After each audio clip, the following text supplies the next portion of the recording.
equity in achievements across schools. Studying equity in achievements across school is an important reason why comparative education in learning achievements is carried out. کیونکہ جب آپ achievements کا difference دیکھتے ہیں different schools میں تو it tells you a lot about کہ کون سے گروپس ایکسکلوڈیڈ ہیں. It tells you lot about the educational equity across the country اور کراس کنٹری، جس طرح بھی آپ اس کو کمپیئر کرنا چاہیں. So if the question is how equitable achievement is, then you need to take into account the differences within pupils in a class. وہ کس طرح سے آ رہے ہیں، کوئی ethnic groups، کوئی linguistic groups، کوئی minorities، کوئی religious minorities اس میں سے نکل تو نہیں رہی. schools میں کیا differences ہیں because we can learn from each other. اور pupils اور class levels میں کیا فرق ہے، subject levels میں کیا differences آ رہے ہیں.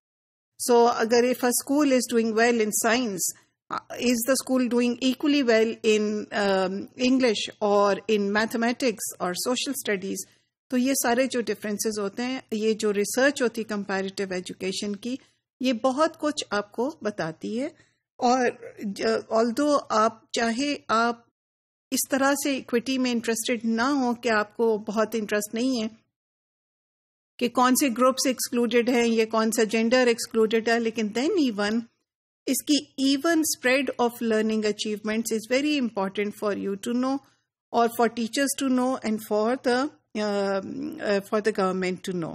یہ آئیڈینٹیفائی ہوتی ہے اسٹیٹسٹیکل کوریلیشن سے.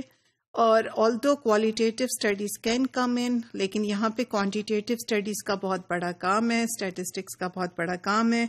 اور اسی طرح ایک ایگزامپل ہے ہمارے پاس، اس وہی جو ہم نے ایک دفعہ پہلے بھی آپ سے ڈسکس کی تھی، ویتنام کے اسکول کی گریڈ 5 کا انہوں نے جو ٹیسٹ لیا and they wanted to see a variance and they realize کہ یہ جو ویریئنس آ رہی تھی اسکولس کے اندر یہ 58% تھی، اور جو ود ان اسکول ڈفرینسز آ رہے تھے بچوں میں وہ 42% تھے. اکراس پروونسز اسکولس کے بچوں میں جو آ رہے تھے لرننگ اچیومنٹس کے ڈفرینسز آ رہے تھے وہ 10% تھے، اور across schools within the same province وہ 41%، اور within different classes it was 15%. تو it tells you a lot کہ کس طرح سے اسکولس پرفارم کر رہے ہیں.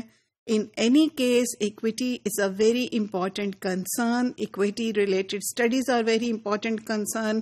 اور جو ریسنٹلی آپ نے جو ابھی سائن کی ہیں سسٹینیبل ڈیولپمنٹ گولز، اس میں ایکویٹی کا ایک بہت بڑا گول ہے، اور it's considered very very important, کیونکہ یہ ریئلائز کیا گیا ہے کہ اگر ایجوکیشنل آؤٹ کمز ایکویٹیبل نہ ہوں تو پھر اس ایجوکیشن کا سوسائٹی کے اوپر ٹرانسفارمیٹیو امپیکٹ نہیں ہوتا. That means it does not bring about the desired change that you're looking for and why you are studying and why you are going to school.